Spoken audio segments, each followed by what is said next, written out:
আম বকুল প্রচুর হয়েছে। আর এটা ব্যানানা ম্যাঙ্গো টাইপের, বাট ব্যানানা ম্যাঙ্গো নয়, কারণ এটা বীজের গাছ, এটা কোনো গ্রাফটিংয়ের গাছ নয়, এটা বীজের গাছ। সেহেতু ব্যানানা ম্যাঙ্গোর মতনই লম্বা লম্বা আর ওই রকমই একটু সুস্বাদুটা টেস্ট যেটা বলে, আর খুব মিষ্টি, খুব ভালো।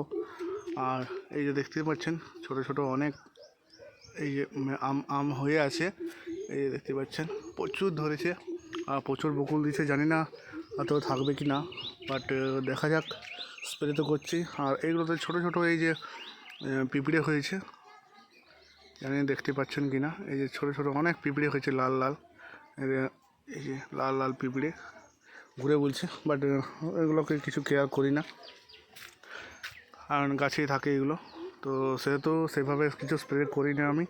আর শুধু গাছে জল দিই আর পাতাগুলো ধুয়ে দিই আর বকুলগুলো ধুয়ে দিই, বাস এইটুকুই কাজ করি। আর এবছর আগের বছর নেয়, এবছর প্রচুর ফুল এসছে, বকুল এসছে, আর প্রতিটা ডালে ডালে ব্রাঞ্চে প্রচুর ধরে আছে, দেখতেই পাচ্ছেন প্রচুর বকুল দিচ্ছে। এরপর দেখা যাক যে কতগুলো আম হয়, অবশ্যই আপডেট দিতে থাকবো। এইরকম আম গাছ আমার বাগানে 6টি কি 7টি আছে, আর প্রতিটাতেই বকুল দিয়েছে। তো যদি আমি দেখাই, এই যে এই গাছটাতেও বকুল দিয়েছে প্রচুর, এই যে দেখতেই পাচ্ছেন বকুল দেওয়া আছে, এই যে অনেক বকুল হয়েছে। আর এটাতেও বকুল হয়েছে, এই যে।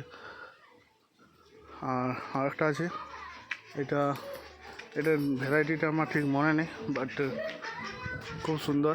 এই যে কতটা বড় দেখুন, অনেকটাই বড়, দেখতেও খুব সুন্দর লাগে, খুব ভালো হয়েছে।